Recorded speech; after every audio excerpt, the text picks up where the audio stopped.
La région Auvergne-Rhône-Alpes est appelée à devenir une des toutes premières régions en Europe. Et ce pour 3 raisons au moins. Sa taille d'abord, puisqu'elle occupe près de 70 000 km², soit une superficie comparable à l'Irlande. Son poids démographique ensuite, parce qu'elle compte 8 millions d'habitants, l'équivalent de la population suisse. Son poids économique enfin, car son PIB est de 240 milliards d'euros, soit 11,4% de la richesse nationale. On pourrait ajouter sa situation géographique avantageuse. Elle est frontalière de la Suisse et de l'Italie. De surcroît, Lyon est une métropole attractive, comparable à Milan ou Francfort, dotée de grands équipements universitaires, hospitaliers et aéroportuaires, et elle est située à seulement 2 heures de TGV de Paris. Le territoire, fusion des ex-régions Auvergne et Rhône-Alpes, englobe 12 départements, l'Ain, l'Allier, l'Ardèche, le Cantal, la Drôme, l'Isère, la Loire, la Haute-Loire, le Puy-de-Dôme, le Rhône, la Savoie et la Haute-Savoie. Sa géographie se caractérise par la présence de 3 grands massifs montagneux, à savoir les Alpes et le Jura, à l'est, et le Massif central, à l'ouest, lesquels sont séparés par le couloir Saône-Rhône, où sont concentrées les infrastructures de transport. Les Alpes du Nord couvrent la Haute-Savoie, la Savoie et le Nord-Isère et sont sillonnées par des vallées qui facilitent les échanges. Elles sont densément peuplées et les entreprises y prospèrent. Le Mont Blanc est l'un des nombreux atouts touristiques de la plus grande région de montagne d'Europe. Dans le Massif central et les Alpes du Sud, en revanche, la situation est plus contrastée et les temps d'accès aux équipements de vie courante sont accrus, particulièrement dans les zones rurales de faible densité, très dépendantes de la voiture. Au total, ce sont 2,2 millions de personnes qui résident dans une commune classée en zone de montagne. Au plan climatique, la région est soumise à des influences variées auxquelles s'ajoutent les effets du relief. L'influence de l'océan Atlantique se fait sentir loin dans les terres. Les reliefs exposés à l'ouest arrêtent la plupart des perturbations océaniques et reçoivent donc des quantités de précipitations importantes. L'influence continentale couvre par ailleurs une bonne partie de la région, caractérisée par des hivers froids avec du soleil en montagne et des brouillards par temps calme en Val-de-Saône, dans la région lyonnaise et les vallées alpines. Les étés sont chauds en plaine, toutefois les nuits restent fraîches dans les vallées alpines. L'influence méditerranéenne est sensible jusqu'à Valence, avec des hivers doux et un fort ensoleillement suivi d'étés chauds et plutôt secs, les précipitations se produisant principalement à l'automne et au printemps. Enfin, le climat est typiquement montagnard dans les Alpes et le Jura. Le réseau hydrographique est partagé entre Est et Ouest. À l'Est, le Rhône et ses affluents traversent la région du nord au sud et se déversent dans la Méditerranée. À l'Ouest, la Loire, le plus long fleuve de France, et l'Allier, son principal affluent, irriguent le territoire du sud vers le nord-ouest en direction de l'Atlantique. On compte 3 grands lacs alpins, le lac d'Annecy, le lac du Bourget et le lac Léman, qui fait l'objet d'une gestion concertée franco-suisse, contrairement aux eaux du Rhône, à l'origine de conflits quasi permanents avec les voisins helvètes. Le développement urbain relève, lui, d'une organisation multipolaire constituée d'un important réseau d'agglomérations supérieur à 50 000 habitants. Valence, Annecy, Chambéry, Bourgoin-Jallieu, Roanne, Bourg-en-Bresse, l'ensemble franco-valdo-genevois et quelques autres encore, plus petites mais drainant de vastes bassins de vie, comme Aurillac. La région compte bien sûr 2 métropoles, Lyon, 1,4 million d'habitants, et Grenoble, 450 000 habitants, et 2 communautés urbaines d'importance, Saint-Étienne, 400 000 habitants, et Clermont-Ferrand, 295 000 habitants. Aujourd'hui, 85% de la population régionale vit dans des espaces urbains ou sous influence urbaine. Arrêtons-nous justement un instant sur Lyon, la capitale de la région. Lyon bénéficie d'une situation de carrefour, et pour une fois, le terme n'est pas employé de façon abusive.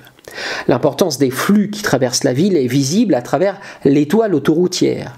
La 6 venue de Paris se poursuit à travers le tunnel de Fourvière par la 7 qui confisque la rive droite du Rhône, la 42 qui relie Lyon à la Franche-Comté et à la Suisse, et la 43 qui regarde vers les Alpes et l'Italie.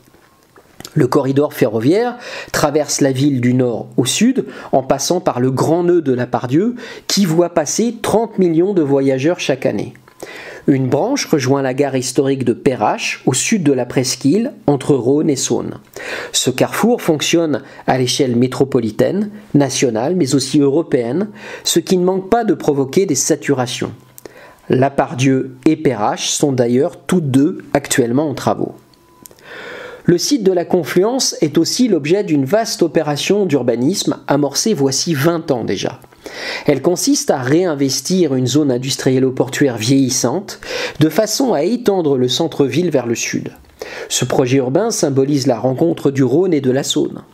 Il montre également que la ville se tourne à nouveau vers ses fleuves, dans la continuité de la reconquête des berges du Rhône et de la construction de la Cité internationale, des chantiers qui remontent aux années 90 et 2000.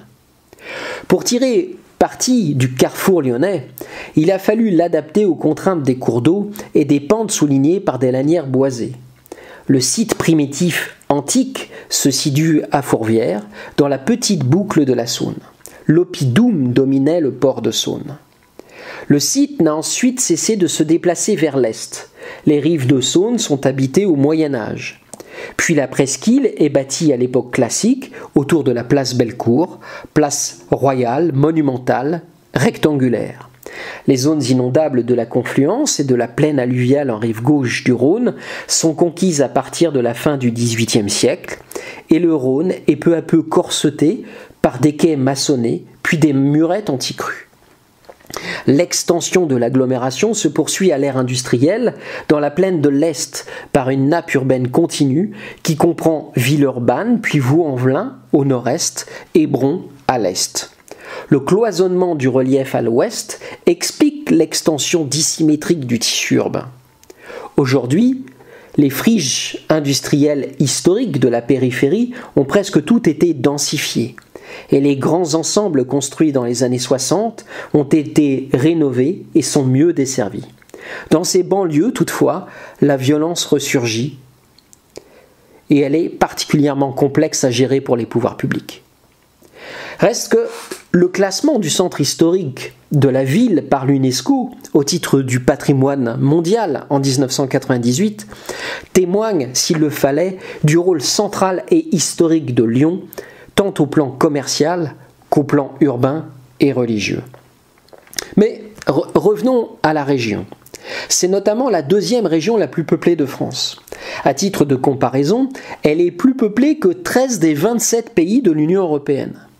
La densité moyenne de population y est de 109 habitants par kilomètre carré, légèrement en dessous de celle de la France métropolitaine, 118 habitants par kilomètre carré, et nettement plus faible que celle des grandes régions comparables, comme la Catalogne, 237 habitants par kilomètre carré, et la Basse-Saxe, 164 habitants par kilomètre carré.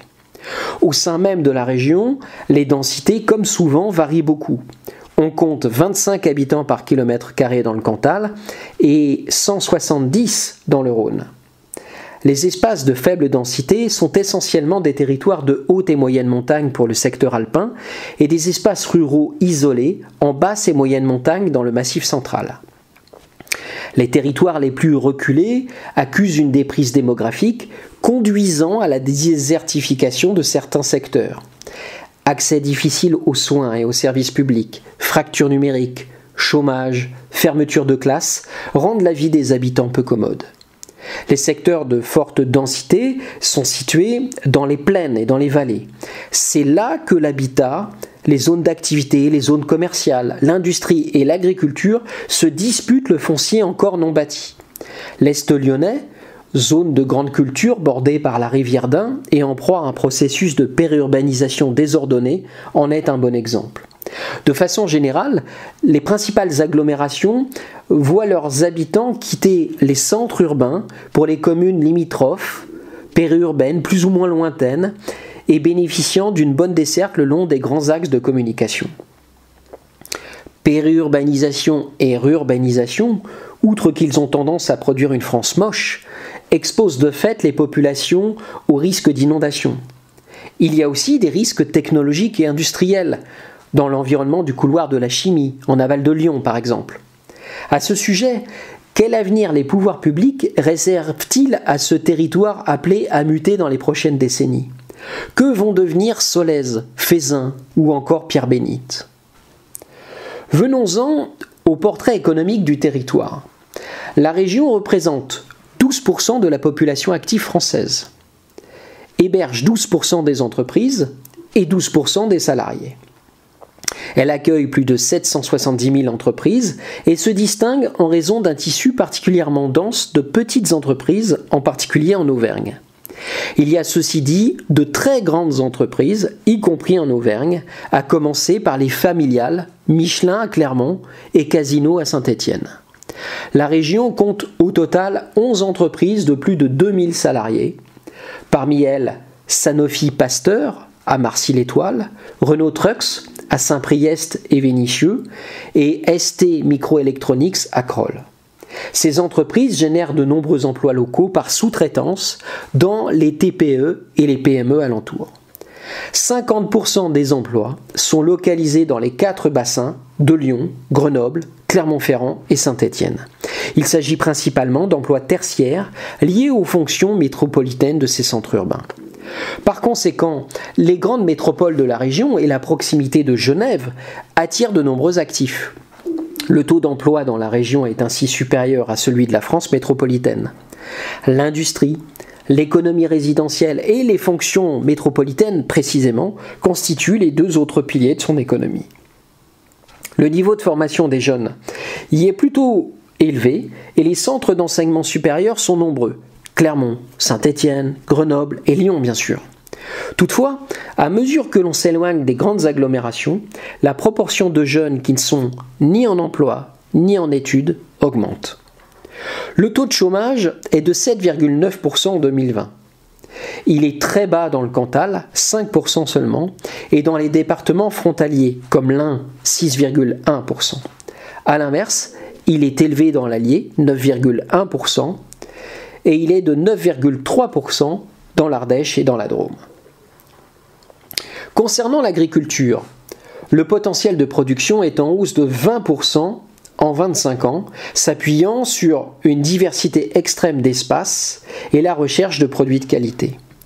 Les exploitations sont encore nombreuses, 62 500 précisément, mais leur nombre a été divisé par 3 en 40 ans et la surface agricole utile ne cesse d'être grignotée, moins 8% en 25 ans.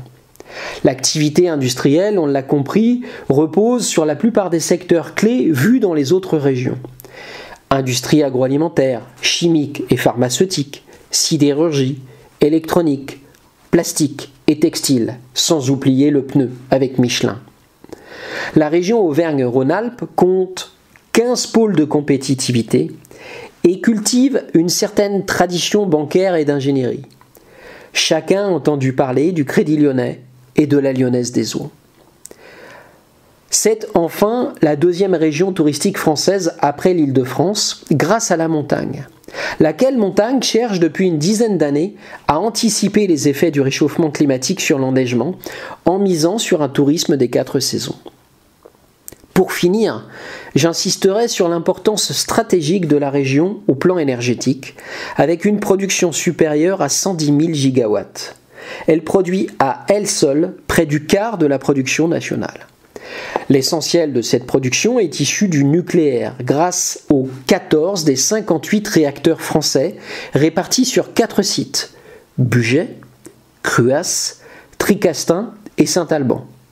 La deuxième source provient de l'hydroélectricité qui représente environ 40% de la production nationale d'électricité d'origine hydraulique.